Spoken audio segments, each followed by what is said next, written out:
बिस्मिल्लाहिर्रहमानिर्रहीम। अस्सलामुअलैकुम। पालक पूरा साल उगाए जाने वाली सब्ज़ी है जो ग़िज़ाई अज़ा से भरपूर होने के साथ साथ बड़ी टेस्टी भी होती है। आज की वीडियो में हम रिज़ल्ट के साथ पालक उगाना सिखाएंगे, वो भी बहुत आसानी से। दोस्तों, इस वीडियो को पूरा देखिएगा ताकि आपको पूरी तरह समझ आ सके कि पालक को किस तरह ग्रो किया जाता है। दोस्तों, सबसे पहले बात करते हैं कि पालक ग्रो करने के लिए हमें कौन सा कंटेनर चाहिए होता है, उसका क्या साइज़ होना चाहिए और उसकी गहराई कितनी होनी चाहिए। दोस्तों, ऐसी सब्ज़ियां जो हमें पत्तों की सूरत में मिलती हैं जैसे धनिया, पालक और जो साग होता है, इनको ऐसा कंटेनर चाहिए होता है ग्रो करने के लिए जो चौड़ा हो, जो गहराई में ज़्यादा ना हो और उसकी चौड़ाई ज़्यादा हो। दोस्तों, प्याज भी उन्हीं सब्ज़ियों में आता है जिनको कम गहरा बर्तन चाहिए होता है ग्रो करने के लिए और जिसकी चौड़ाई ज़्यादा हो, क्योंकि ये भी एक तरह से लीफ़ी वेजिटेबल है। दोस्तों, इन्हीं बातों को मद्देनज़र रखते हुए हमने पालक ग्रो करने के लिए एक ऐसे ड्रम का इस्तेमाल किया है जो हाफ़ ड्रम है, जिसकी चौड़ाई और लंबाई ज़्यादा है और जिसकी गहराई बहुत कम है। दोस्तों, इस ड्रम को हमने कबाड़िया से परचेज़ किया था। पिछले 3 साल से हम पालक इसी ड्रम में ग्रो कर रहे हैं और इसके रिज़ल्ट भी हमें इस ड्रम में बहुत ही अच्छे मिले हैं।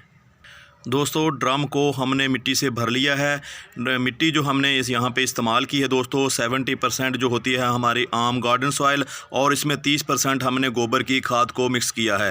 गोबर की खाद को हमने मिट्टी के नीचे रखा है ताकि हमारे जैसे पौधे ग्रो हों, पौधों की ग्रोथ बढ़ना शुरू हो तो जड़ों के ज़रिए हम पौधे हमारे जो हैं वो नीचे से गोबर की खाद से अपनी खुराक, ग़िज़ाई अज्जा हासिल कर सकें। दोस्तों, आपको पता है कि पौधों की जड़ें नीचे की तरफ रुख करती हैं। जैसे ही वो नीचे जड़ें रुख करती हैं तो वहाँ से इनको ग़िज़ाई अज्जा मिलते हैं। जैसा कि हमने आपको बताया कि हमने गोबर की खाद को मिट्टी के नीचे एक तह उसकी बिछाई है। जैसे ही पौधे हमारे बड़े होते जाएंगे और उनकी जड़ें फैलती जाएंगी तो वो अपनी ग़िज़ा जो है वो नीचे पड़े हुए गोबर से हासिल करना शुरू कर देंगी। दोस्तों, पालक को आप 3 तरीक़ों से ग्रो कर सकते हो। पहला आप तरीका जो है वो है प्लेन ज़मीन पे, सीधी ज़मीन पे आप पालक को ग्रो कर सकते हो, छट्टे के ज़रिए ग्रो कर सकते हो और दूसरा चुटकी के ज़रिए ग्रो कर सकते हो। तीसरा तरीका जैसा कि यहाँ पे हमने अपनाया हुआ है, पालक को आप खालियों के ऊपर लगा सकते हो। खालियों के ऊपर लगाई गई पालक ज़्यादा हेल्दी होती है, ज़्यादा उसका जो है ना पौधा बड़ा होता है और उसका पौधा बढ़ने की जो रफ्तार होती है वो भी ज़्यादा होती है। दोस्तों, अगर आप पालक के ज़्यादा बड़े पत्ते हासिल करना चाहते हैं तो इसमें कम सीड गिराएं, ज़्यादा वक्फे से गिराएं। अगर आप पौधे ज़्यादा हासिल करने चाहते हैं तो आप इसमें सीड ज़्यादा गिराएं।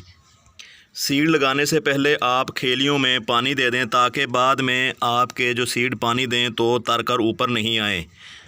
जब आप सीड गिराने से पहले पानी देंगे तो आपके मिट्टी जो है वो पूरी तरह नम हो जाएगी। जो भी आप सीड उसमें गिराएंगे वो अच्छी तरह ज़मीन में डिप हो जाएंगे, ज़मीन में जो है ना दब जाएंगे। तो जब आप बाद में पानी देंगे तो उसके ज़रिए जो सीड हैं वो तैर कर ऊपर नहीं आएंगे। दोस्तों, सीड हमने लगा दिए हैं तो अब हमने इस जो सीड होते हैं इनको मिट्टी से कवर करना है, हल्की मिट्टी से।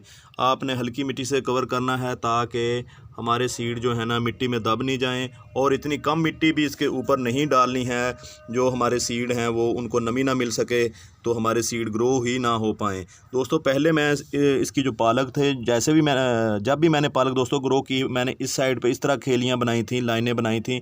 तो मैं पहली बार इस साइड से जो है ना पालक को ग्रो कर रहा हूँ। तो इस तरह मुझे लगता है कि पानी देना आसान होता है। यहाँ पे आप पानी देंगे तो सीधा पानी उस तरफ जाएगा। तो दोस्तों, अगर आप सर्दियों में पालक ग्रो कर रहे हो तो आप ड्रम को या उस बर्तन को जिसमें पालक ग्रो की गई हो आप उसको धूप में रखें। अगर आप गर्मियों में दोस्तों पालक ग्रो कर रहे हो तो आप ऐसी जगह पे रखें जहाँ पे छाँव आती हो। अगर छाँव ना भी आए तो आप इसको जो है ना बर्तन को किसी कपड़े से ढाँप दें ताकि इसमें नमी बनी रहे और हमारे पालक के सीड जो है ना सारे के सारे ग्रो हों। दोस्तों, कुछ इस तरह आपने हल्के हाथों से इसको इस तरह आपने कवर कर देना है, ज़्यादा मिट्टी इसके ऊपर नहीं डालनी ताकि हमारे सीड जो हैं वो नीचे पड़े पड़े ही कहीं गल ना जाएं। इस तरह आपने दोस्तों इसको कवर करना है। तो ये आपको अलग से मिट्टी नहीं लेनी पड़ेगी। ये जो खेलियाँ हमने बनाई हैं इसके ऊपर से ही आपको मिट्टी मिल जाएगी।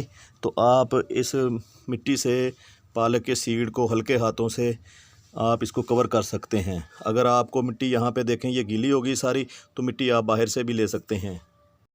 दोस्तों हमारे पालक के पौधों को ग्रो किए हुए तकरीबन 1 महीना हो गया है। 1 महीने के बाद आप यहाँ पे देख रहे हैं हमारे पौधों की सेहत काफ़ी अच्छी है, लेकिन यहाँ पे आप ये भी देख रहे होंगे कि कहीं कहीं पे पौधे बहुत ज़्यादा कम हैं।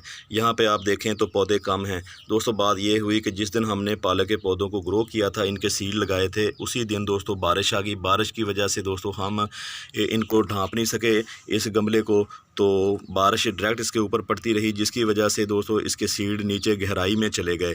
तो गहराई में चले गए और मिट्टी ज़्यादा गीली रही काफ़ी दिन, तो मिट्टी गीली रहने की वजह से दोस्तों हमारे सीड जो हैं वो ज़्यादातर जो हैं वो गल गए।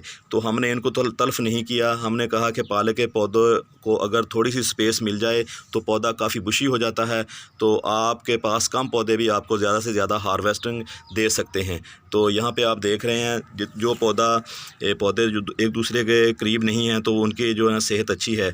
तो वैसे आप देख रहे होंगे यहाँ पे नए पौधे भी ग्रो हो रहे हैं। जो सीड मिट्टी में रह गए थे तो वो उनकी भी जर्मिनेशन जारी है। यहाँ पे आप देख रहे होंगे, यहाँ पे भी देख रहे हैं दोस्तों।